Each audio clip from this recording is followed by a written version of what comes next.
What's going on, y'all? This is Molly Mall, your host of the Chopper Die podcast. And on this episode, we have the good man Mark Bullock joining us for some draft talk. This conversation was a little bit different. It was a Twitter Spaces conversation, and I was somehow able to kind of get the conversation and kind of convert it into a podcast format. So I wanted to share it on YouTube. In case you aren't following me on Twitter, in case you aren't following the fellas on Twitter. So make sure when you do see this, if you aren't following, make sure you go ahead and hit that follow button on that side. I am at Let Maul Tell It. And AJ was able to join as well as Dre for a brief second, but he had to dip, had an emergency. But Mark Bullock, formerly of The Athletic, formerly of the Washington Post, breaks down the Washington Commanders from a film perspective, an analyst perspective, breaking down film and breaking down players. So he does the pre-draft process as well, and was able to talk the importance of the Buffalo nickel and obviously breaking down scheme fits for certain receivers in round one that he's looking at and he's favoring. So it's a good conversation, man. We took on some questions for some of the listeners. Used to saying viewers, but some of the listeners that was in the spaces as well. So with that being said, I'm done talking. Y'all go ahead, enjoy this conversation, and like, subscribe, comment, all that good stuff, man. I'm out of here. Peace. Okay, we can get started. Want to thank you guys for joining us on the special edition of Trapper Dive Space. As you guys know, this is NFL Draft Week, highly anticipated by a lot of football fans in general, but especially the Washington Commanders with their 11th pick, not knowing which way they may sway. We're fortunate enough to have Mark Bullock with us. Um, as many of you guys know, he's previously covered the team for the Washington Post, football analyst, spends a lot of his free time and business time utilizing game film and breaking it down for the fans to understand different positions, especially with draft prospects, and also during the week of the NFL season, breaking down film, hits and misses, things of that nature. Mark, we appreciate you for joining us today.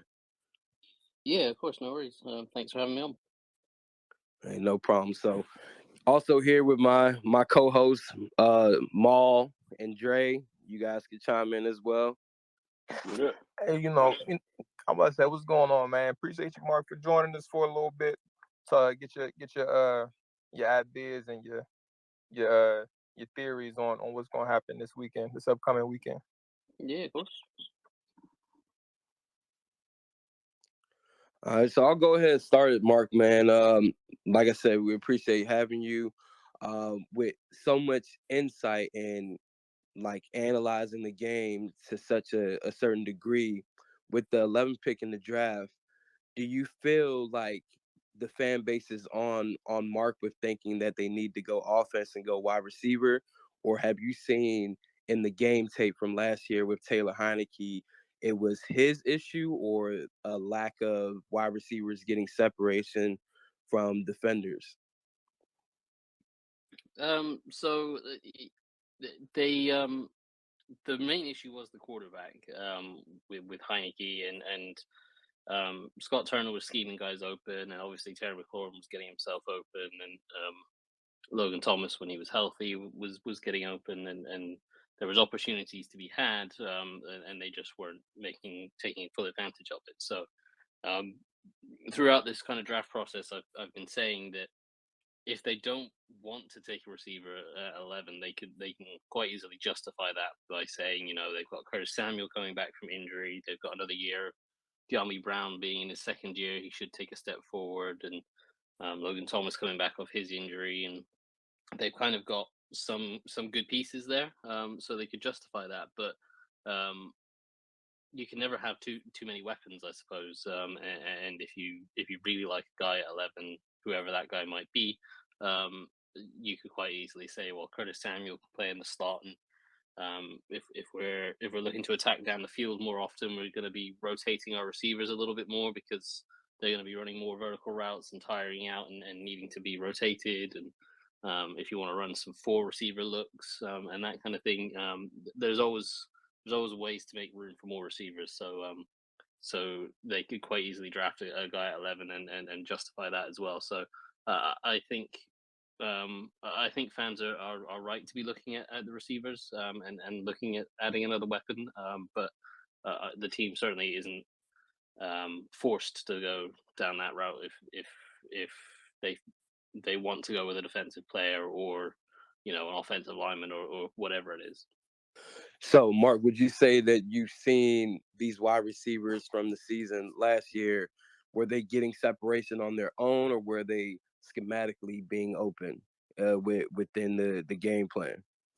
Well, I mean, McLaurin is always going to separate himself. He's always his route running is precise, and he is detailed, and he understands how to attack leverage and create separation. So McLaurin's not going to struggle with that. But Curtis Samuel, we obviously didn't really get to see, but from watching him from when he was with Carolina, he's a guy with terrific quickness that can separate that way. And he's not necessarily the most precise route runner, but he's so quick that he can, just beat a guy with athleticism and quickness. So I don't think he'll have issues getting himself open. De'Ami Brown being a vertical threat, you you do rely on some scheme to an extent. Like if you got a quarters coverage, and the safeties there kind of bracketing him with the corner, then you need something schematically done to occupy the safety. So then he gets a one-on-one matchup. So that kind of plays into the type of receiver he is, but that doesn't mean that that's necessarily a bad thing. And then you have guys like Cam Sims, who he's not someone that does necessarily separate with route running. That's not to say he's a bad route runner, but guys his size do tend to struggle to kind of sink their hips and break down and break out a route sharply. And so he's someone that wins with vertical separation and uses his size to kind of shield guys. So he's not someone that necessarily needs to separate with his route running, or necessarily be schemed open. He's someone that you obviously can give those kind of jump balls to. So I don't think it's a case of like each guy needs to be schemed open necessarily, but it's kind of like um, the scheme obviously can help anyone, and each guy kind of has their own traits that can get them open. So, you actually jumped into a good question here when you spoke on Diami and then Cam Sims, two different players providing two different skill sets for the offense. Um, Obviously, I think within the past couple of days, the name that's been mentioned a lot in terms of what's on their number one has been the USC receiver Drake London. We know his measurement 6'4", two. I'm saying two like 215 ish. I don't know. I think that's around the weight number. But obviously, when you just do a surface level comparison, your surface level comparison is essentially Drake London, Cam Sims, and the type of things that they can provide to an offense. And then similarly to De'Ami Brown and what people want out of him, what the coaches want out of him, is what you described, is something similar to Chris Olave. While Garrett Wilson provides a different dynamic in terms of being able to, has the potential to be able to do a lot more things than his receiver, his counterpart at Ohio State.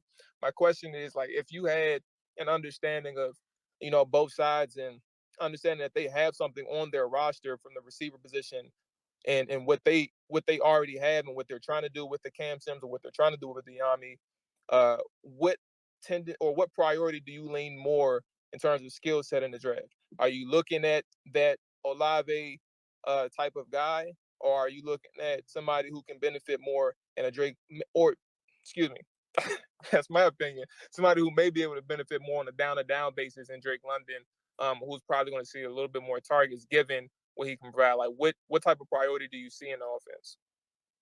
Yeah, I think that's the whole question of the kind of receivers, because this year there's no Calvin Johnson in this class where everyone's like, yeah, he's the top guy, and no matter what scheme you've got, he's going to be great. Like, as you kind of broke down there, that the receivers are all going to be kind of a whatever you fancy kind of thing. As you say, like, um, De'Ami Brown kind of overlaps a little bit with Chris Olave, in that they're both kind of more deep threats, and Garrett Wilson, I think, kind of compares quite similarly to Curtis Samuel in the Yeah. kind of ways that you'd want to use him, and as you mentioned, obviously London and Cam Sims are kind of bigger bodied receivers. I think I understand that a lot of people prefer, in terms of kind of balance of the offense, of having Terry McLaurin's your number one receiver, but he's 6 foot, and Curtis Samuel's, I think, 5'11" or 6 foot, somewhere around there.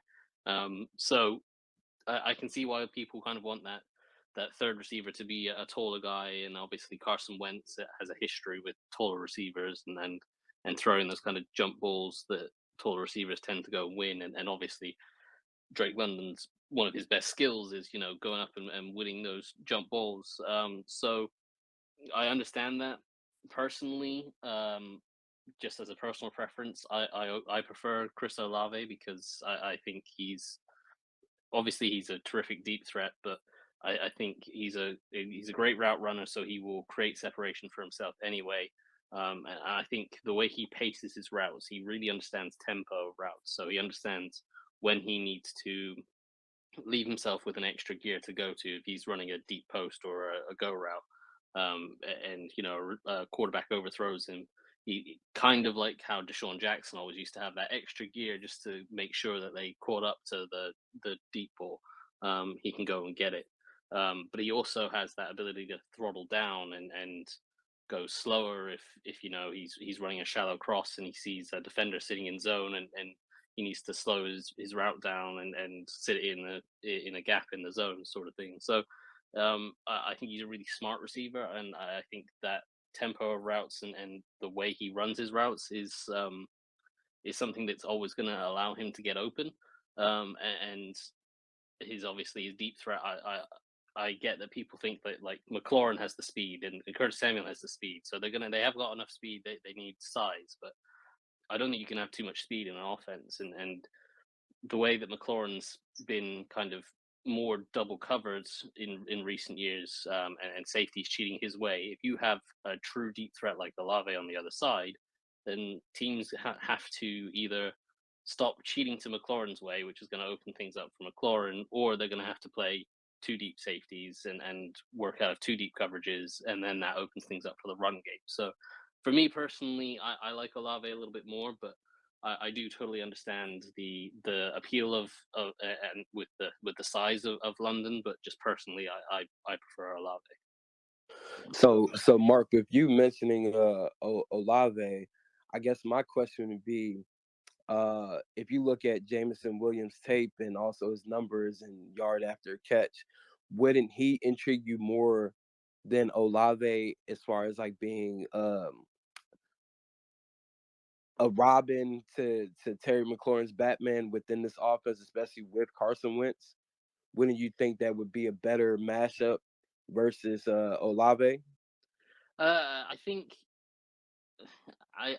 Jameson Williams is clearly an explosive player, and he's almost faster with the ball in his hands than without it. It sounds kind of weird to say, but like when I watch him run routes, there's times where he's kind of just going half pace, and he doesn't look like you can kind of tell, hey, he's not getting the ball on this play. He knows that he's not getting the ball, and he's saving his energy, sort of thing, which isn't a bad thing, but it then allows the safety to go, okay, well, I don't have to worry about him. I'll cheat this way.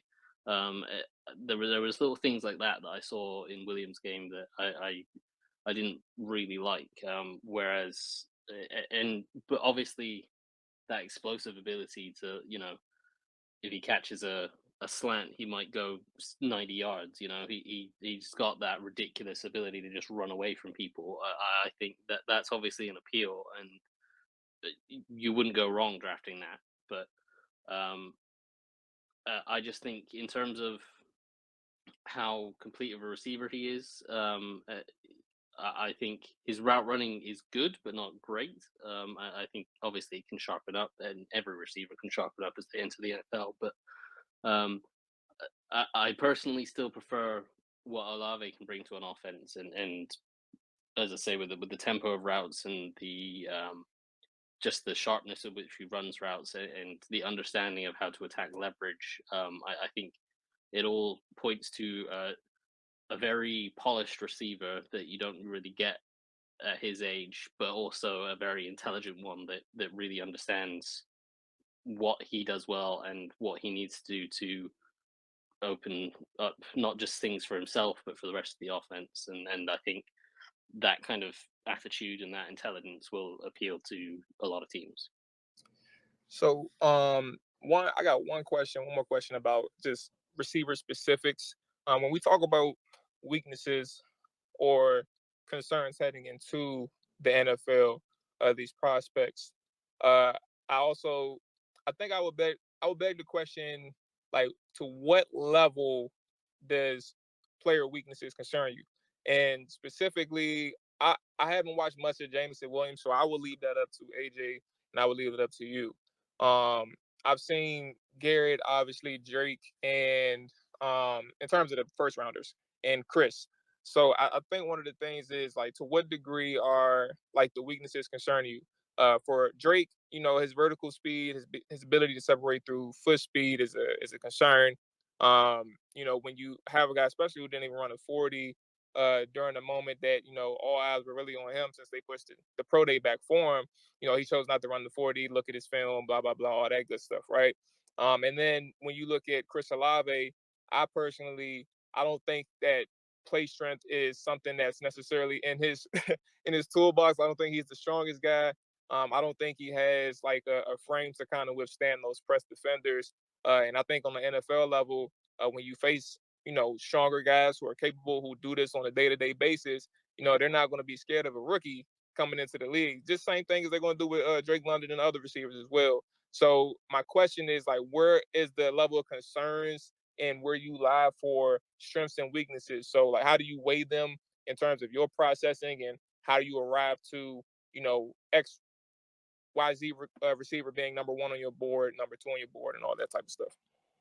Yeah, sure. It's a really good question. I think um, with receivers specifically, you have to kind of well, with any prospect, you obviously have to acknowledge the weakness in their game and what they don't do well, but you also have to focus on what they do well and how you would use them within an offense. And I think the example certainly Washington fans can go back to is Josh Doxson, who not too dissimilar from Drake London in terms of, he was a tall receiver, had great size, terrific hands, and could win jump balls. Um, but they didn't use him that way in the offense, or certainly Jay Gruden didn't want that type of receiver in his offense.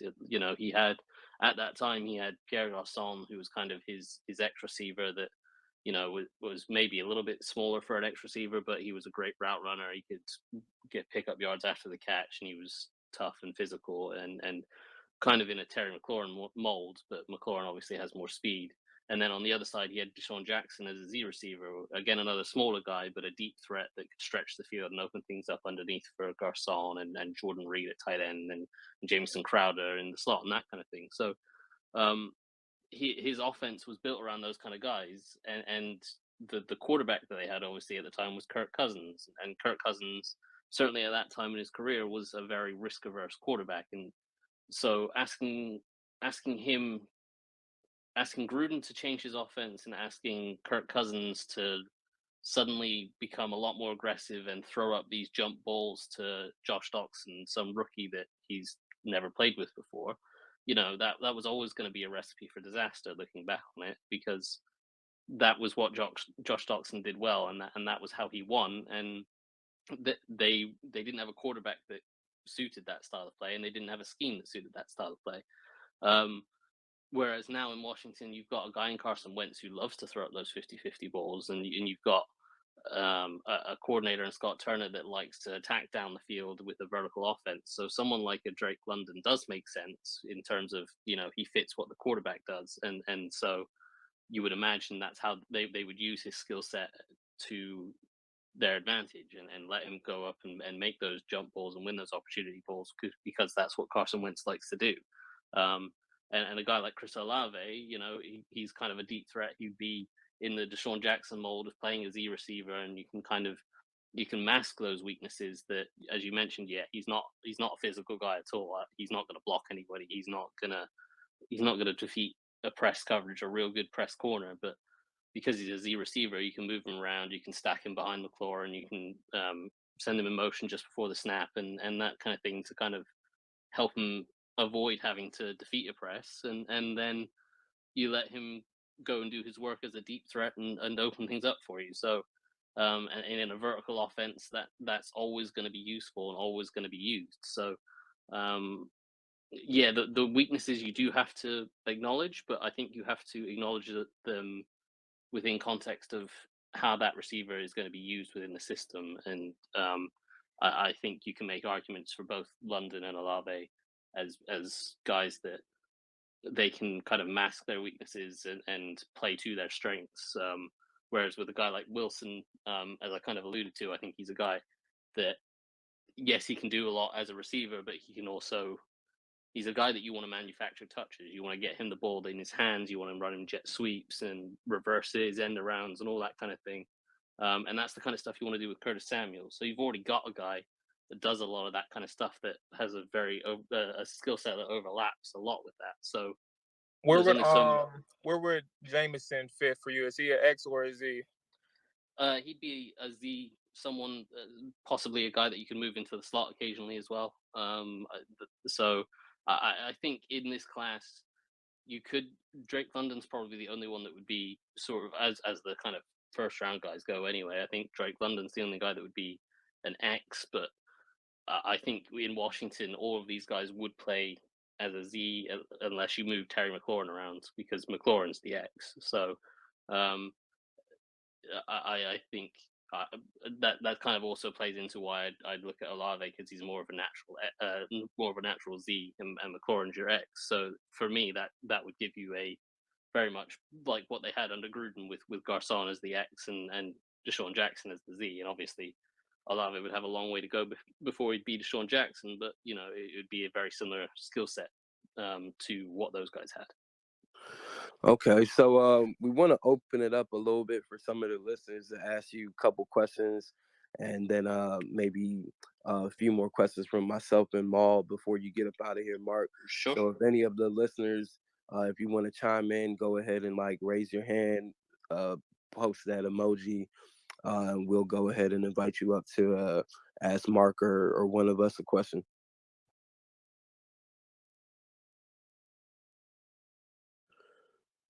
Go ahead, Colin. The floor is yours. All right, thanks, guys. Hi, Mark.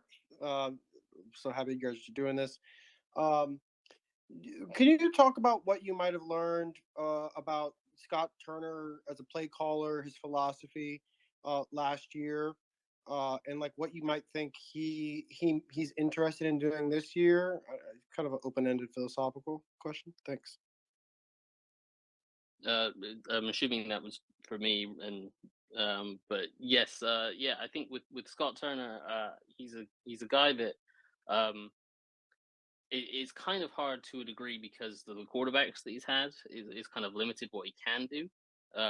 But from a philosophical standpoint, assuming he was running what he wanted to run, which was limited to the quarterback that he had, but he's a guy that likes to kind of disguise. He runs a handful of concepts. He really loves a dagger concept. He loves four verticals. He loves mesh, and there's a couple of sail and that kind of thing. You could pick a kind of handful of nice concepts out, and then he will dress them up with a million different motions and formations and different personnel groups, and disguise that with all that kind of window dressing. But at the end of the day, it's still going to be one of those handful of concepts, and that makes it easier for the quarterback, because the quarterback knows that regardless of what, it makes it harder in one way, because there's a lot of terminology that the quarterback has to learn and spit out, because all the different formations and motions and personnel groups all have different names,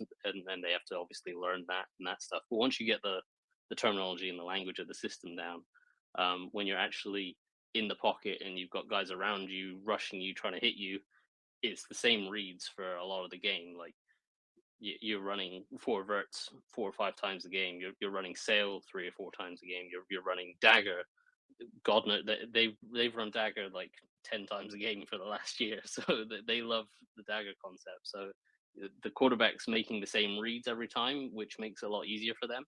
And the defense can't tell exactly what's coming because, yeah, he's dressed it up with all these different formations and motions and sending the running back out to the slot and moving the slot receiver to the running back spot and all of this kind of stuff. It's all just window dressing to disguise the same kind of concepts. And to a degree, it might sound bad because you're thinking from a defense, you only have to defend one of a handful of concepts for the most part, but because you can't tell exactly what's coming each time, because of the different motions and formations, then you can't set yourself for one of those plays because it could be another one from the same look. So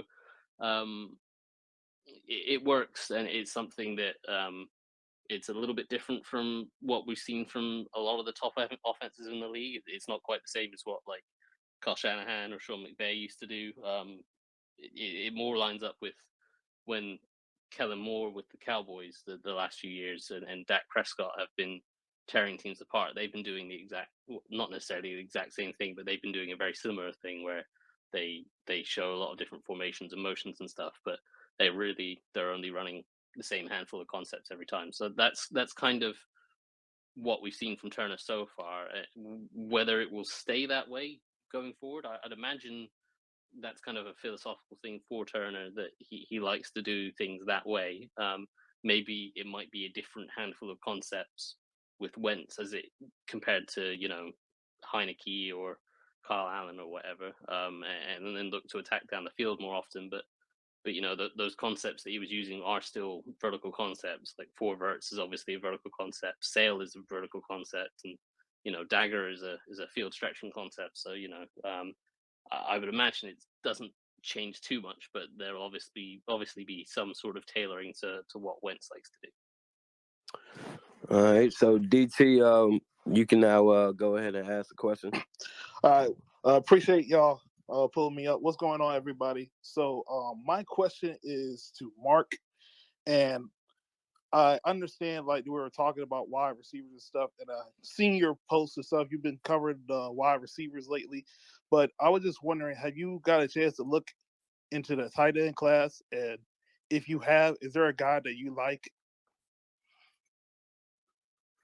I haven't looked at the tight end class yet. I'm trying to decide whether before the draft to spend my time looking at either kind of day two linebackers, some running backs that obviously we've seen that they posted sort of 5, 6, or 7 running backs in their top 30 visits. So I thought about looking into those guys, or tight end was kind of another thing that I thought low key might be something that they might look at in the second round, or certainly in the fourth. So I haven't quite decided what I'm going to look at for my final post before the draft, but yeah, I haven't got around to tight ends yet, unfortunately. I have heard some good things about certain guys. The Virginia tight end, I think, is it Jelani Woods? I've heard that he's very big and athletic, and I know some people like him as a day 3 guy. And I think is it K Dawson? Is it from Wisconsin? I've heard that people that I know that are that I trust with their evaluations, they really like him. But I personally myself, I haven't got around to tight ends yet. No. Gotcha. So Sorry.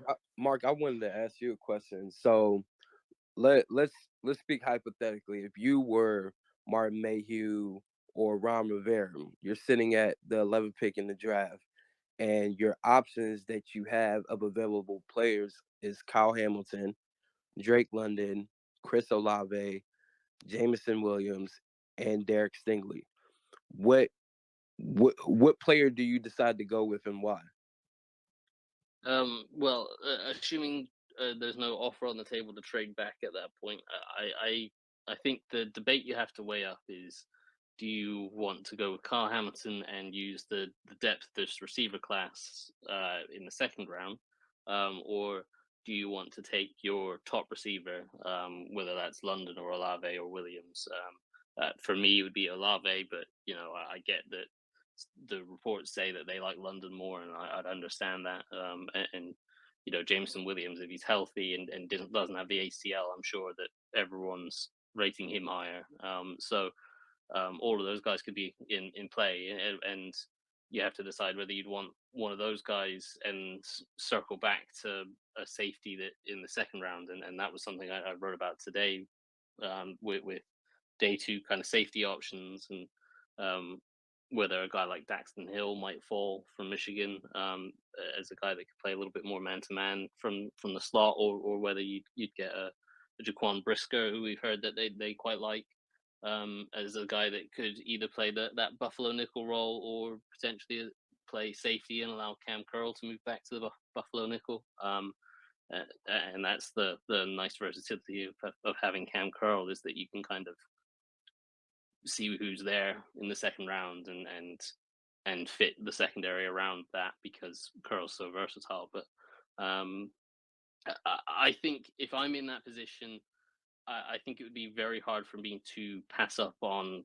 Kyle Hamilton, because I think he'd be such a perfect fit to what they had Landon Collins doing at the end of last season in that Buffalo nickel role, where he can play in the box and play close to the line, where he's such a good run defender. He understands run fits really well, and he's such a good tackler even in space. And then when they drop into coverage, he can drop to his landmark and play zone and play top down on everything, and that's when he becomes really instinctive and really understands route combinations and how to adjust his zone to kind of take away different options for the quarterback. So I think that would be a really, really good fit, and it would be very hard to pass on that, especially knowing that this receiver class and basically every receiver class for the last 5 years has been really deep, and you know that you can find good receivers in the second and third and fourth round. So I think for me, I'd probably just lean towards going for Kyle Hamilton and circling back to a receiver in the second round. I respect that. So a few more questions we're going to open up for the listeners to ask Mark before he has to get up out of here. CJ, I believe you were next. How you doing, everybody? Thank you for having me on. It's a pleasure. It's a pleasure. It's a pleasure. So, I do have a question. I heard that you'll take Cal Hamilton. The question is for you is, let's say Cal Hamilton's off the board, Chris Olave is off the board, and the next thing you have is Trent McDuffie and one of the other top three receivers on the board. Who do you go with? Yeah, I think for me, I'm not looking, when I'm looking at Washington, I'm not really looking at kind of. I think what they would prefer would be that Buffalo nickel kind of thing, and so Trent McDuffie, I don't think necessarily fits in that. He's a corner, and he's a very good corner, but I don't. I know a lot of people have liked this idea of Derek Stingley or whoever at corner, but I think Washington has so much invested at corner in William Jackson and Kendall Fuller, and those guys they could move on from relatively soon. So drafting depth wouldn't be an issue, but when they play so much zone coverage like they did last year, like drafting a corner in the first round, albeit a very good one, isn't necessarily the best use of resources for me. Especially when you have two starting corners and you're playing a lot of zone coverage, so and they have this Buffalo nickel spot that they really like as a third safety in there rather than a third corner. I don't think obviously they need more corner depth, and I think they'll address that later in the draft. But I think what you've traditionally seen from Rivera and Hurney is that they kind of draft corners in kind of the third, fourth, fifth kind of round range and develop them, and then let them walk and get paid elsewhere and repeat the cycle. So I think that's kind of the path they'd go down again here, because they play so much zone. They don't, the real value in corners in the kind of first round is guys that can play man to man, or guys with the potential to play man to man, because they've got long arms and they can press, and they've got good feet and quickness to recover and that kind of thing. So um, I don't think they would go corner. I think they would still look at their next best receiver, or obviously if there's a trade down option, they would look at that. But yeah, I think if Kyle Hampton and their top receivers off the board, then maybe they'd look at an offensive lineman. They've been talking about that recently, but I think they would just move on to their next receiver. Appreciate that. Here's our last question. We'll let Colin go ahead and ask another question, and then Mark try to get you up out of here soon. Okay, Oh, I appreciate it. It's a follow up on that Buffalo nickel, because it's a personal question. I get hung up on like maybe the value of the Buffalo nickel, if it is like a 60 or 70% snap or roll. So like if it was Kyle Hamilton, would you see him staying on the field in third down, and like how would you kind of like play that out, or could it be that like the Buffalo nickel, like even if it is diminished snaps, those snaps are just more valuable? Like I don't know, just some thoughts. Yeah, I don't think it would be a diminished role at all. I think when we saw Washington go on that 4-game win streak and after the bye week, what we saw was Bon McCain played almost every snap at free safety, and Cam Curl played almost every snap at strong safety, and Landon Collins played almost every snap at the Buffalo nickel spot.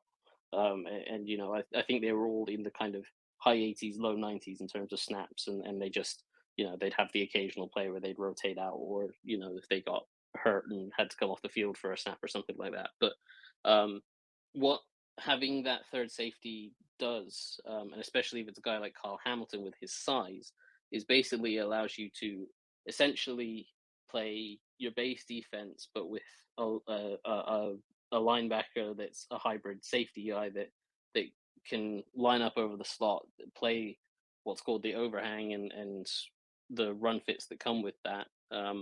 But you know, because they're playing so much zone coverage, they're still dropping into zones, so they don't necessarily have to match up man to man on a great slot receiver or whatever. So it can basically replace their base defense. And instead of having 3 linebackers on the field, you have your 2 linebackers, and you have the Buffalo nickel that's kind of a hybrid linebacker safety kind of guy, and you can basically play most of the game out of that personnel group if you so choose. And I think if you had Kyle Hamilton as that Buffalo nickel, and obviously you got Bob McCain at free safety and Cam Curl at strong safety, I think Washington probably would end up playing 99% of the game out of that personnel package, unless they wanted to go with their, you know, their 5 D line group for whatever reason. But I don't think we'll see that quite so often this year without, you know, now that Ioannidis and Sell are gone. So I think we would see them sit in that kind of that Buffalo nickel package as basically their base defense. I'm almost wondering if the Buffalo nickel has become so much of importance due to the fact that Jamin Davis didn't really pan out how they wanted to at middle linebacker. Because I can't really understand them going for Jamin Davis at 19 and now emphasizing this Buffalo nickel so much more than anything. It's just kind of confusing a little bit. What are your thoughts on that? Yeah, to a degree, yes. It's a position that I almost feel like Jamin Davis could play, because essentially all the Buffalo nickel is walking the third linebacker out towards the slot a little bit more and having him play in a little bit more space, so that rather than being a B or C gap defender, he's a C or a D gap defender. So he's playing between either the tackle and the guard or outside the tackle, rather than either between the tackle and the guard or the guard and the center, depending on which way the ball's run. So he basically goes outside a gap and he plays in what's called the alley, outside the tackle, and between the tackle and basically the slot receiver. So I think Jamin Davis would be athletic enough to play that. And if they wanted to go in a completely different direction and draft a Mike linebacker, a true Mike linebacker that can call the defense and you know, get everyone lined up and make all the different calls at the line, and adjustments at the line, then they could quite easily do that. And I think even Holcomb is athletic enough, but probably Jamin Davis could be more than athletic enough to be walked out into that Buffalo nickel kind of role, but be called a will linebacker or a weak side linebacker. So I think that's a path that they could go down. But because that Davis didn't work as a Mike, and Cole Holcomb had to play there, and they needed, and they just didn't trust any other linebackers. They needed someone else that they could trust in the box, and Landon Collins and Cam Curl were the best two guys at that. So that's why they moved to this kind of three safety package, the Buffalo nickel as they call it. And it, as I say, it's a very similar role to what I think Jamin Davis could play, but because he hasn't necessarily panned out the way they expect, and certainly in his first year, they've maybe gone down this path instead. All right, Mark. Well, we definitely appreciate you coming on here and giving us some insight as we go into draft week. Thank you for answering our questions and also the listener questions. Is there anything that you wanted to, promote on your end, what you have going on, and maybe what other analysis that you might be breaking down later on this week as we approach Thursday?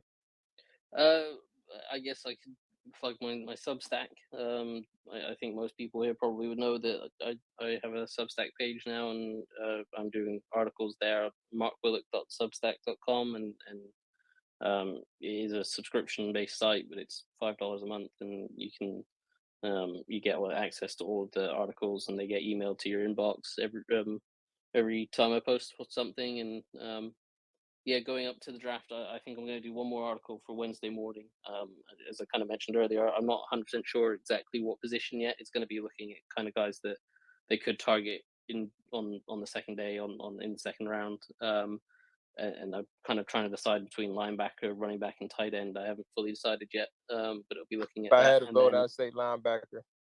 linebacker. I just got this feeling that they may try to do that that defense and offense kind of thing in terms of first round, second round thing. That second Sure. day linebacker may be in play.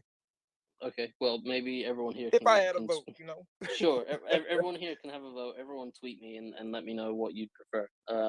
But yeah, that'll be it. And then obviously the draft will come Thursday night, and then once they start drafting players, I'll be doing breakdowns throughout all of next week and then the weekend of each player that they draft, as and when they get drafted. So yeah, that's my plan for the next week or so.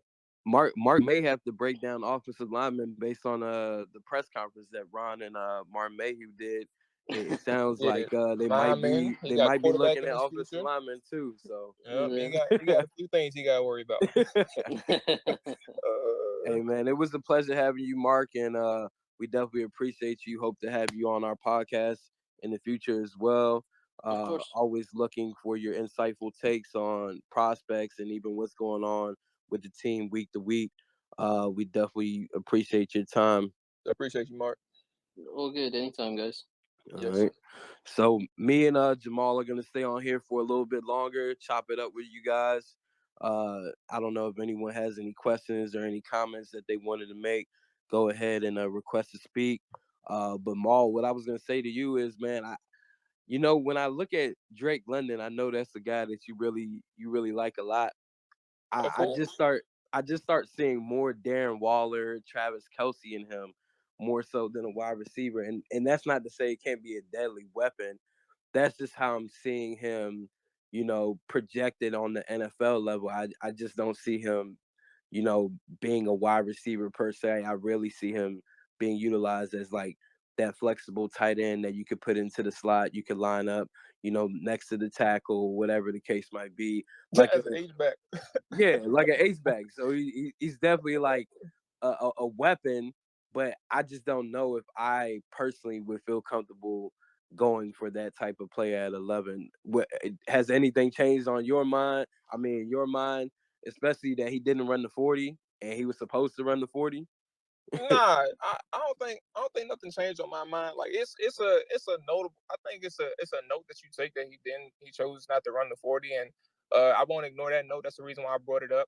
I think one of the things that I kind of get weary of that's taking place over the last week and some changes that when you talk about Drake London and um like comparisons and things like that, one of the things I stayed away from comparisons, but I did mention Jordan Reed too, like in comparison to Drake in a specific sense that when you see him, how he moves, not necessarily like as a player, like the profile to exactly like Jordan Reed, but if you see how he moves in terms of his athletic, what's the word, um how he shakes people in his routes, throwing his stems, how he uses his head to get open, how he has these basketball moves on the field, and then also in the yak sense, how he just has this looseness of him to try and shake defenders, and you see the crossovers in this game.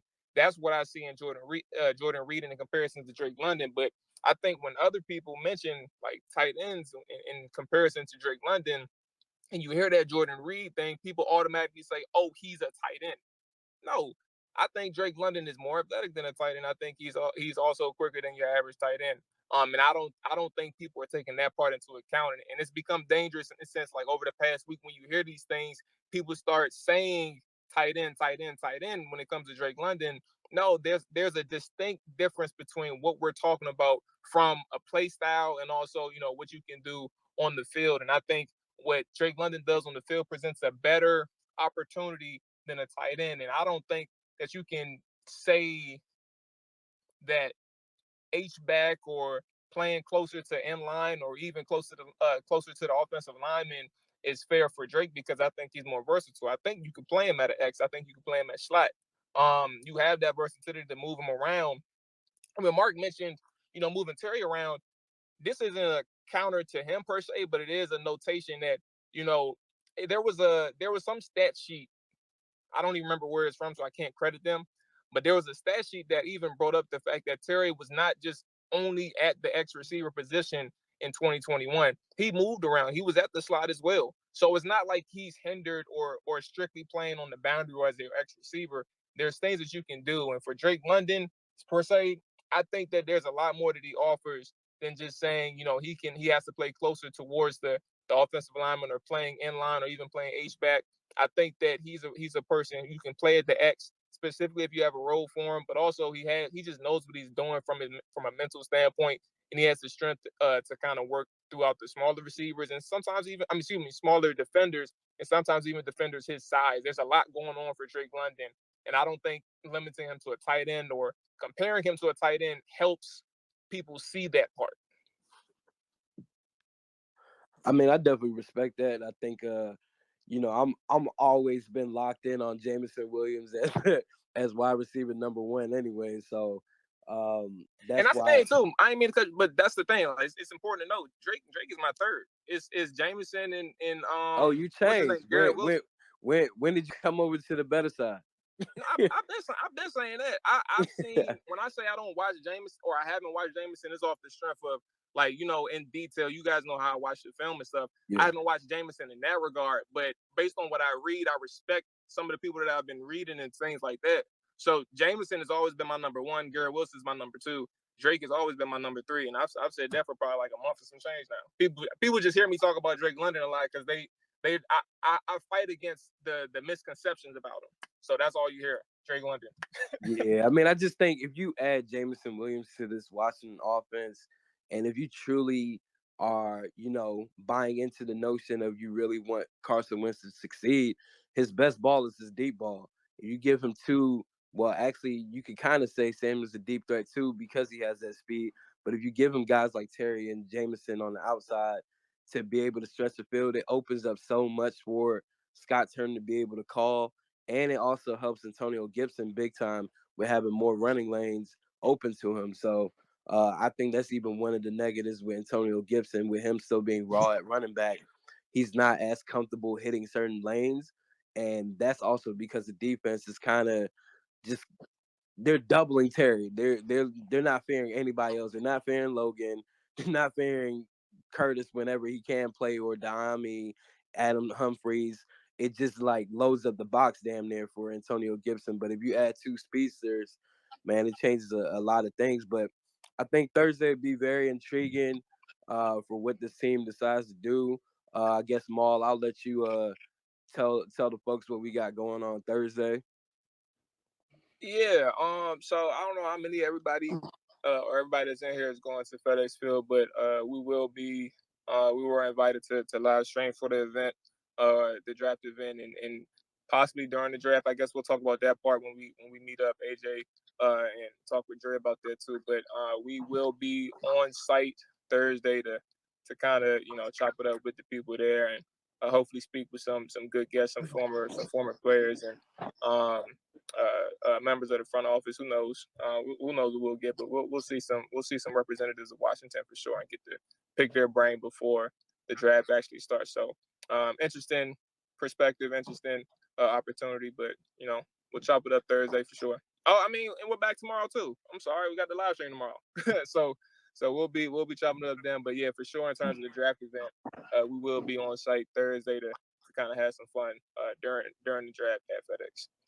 All right, DT. I don't know if you had something to say before we get up out of here.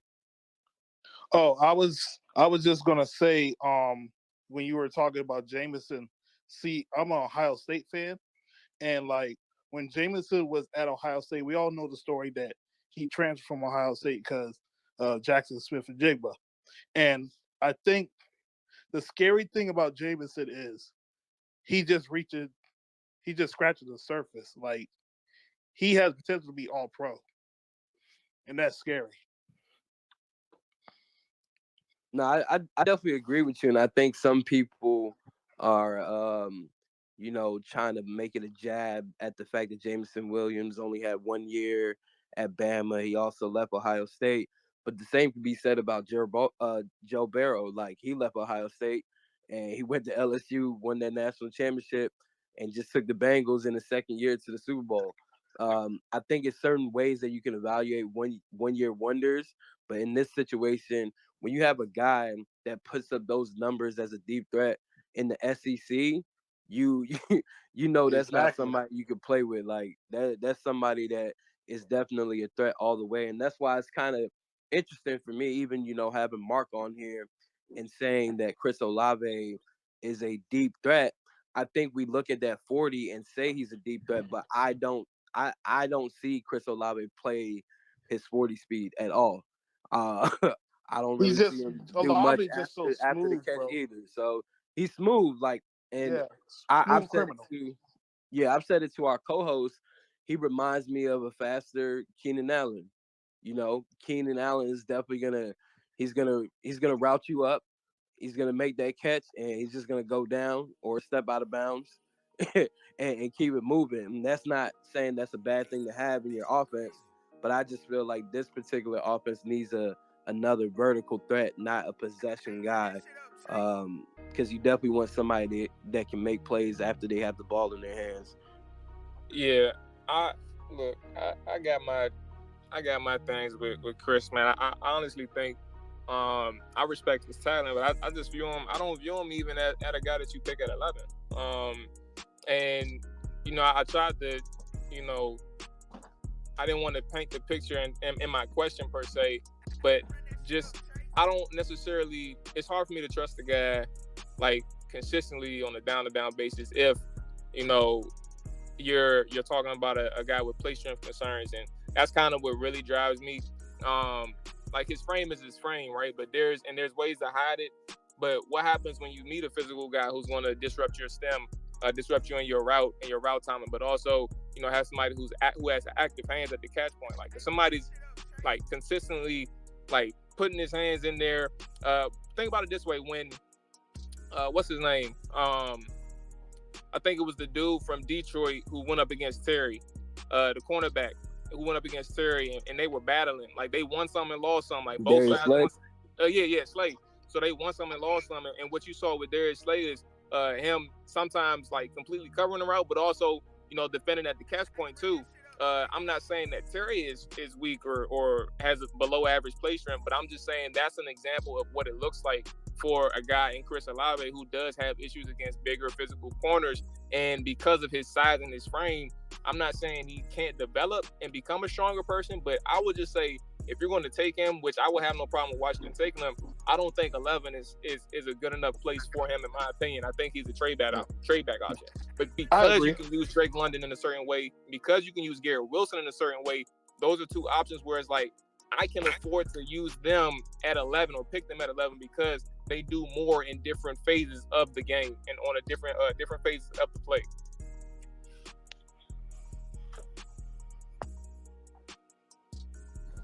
Hey, Colin, did you want to say something? Thanks, guys. I really appreciate this. This is a great space. I learned, Mark Bullock's amazing. I mean, and numbers. I'm kind of like what I'm really into, but like the tape and the scheme really shows, that like, they're running more zone than I was thinking, and that makes it easier for Kyle Hamilton to fit because I understand he doesn't really. That's not his strength, man.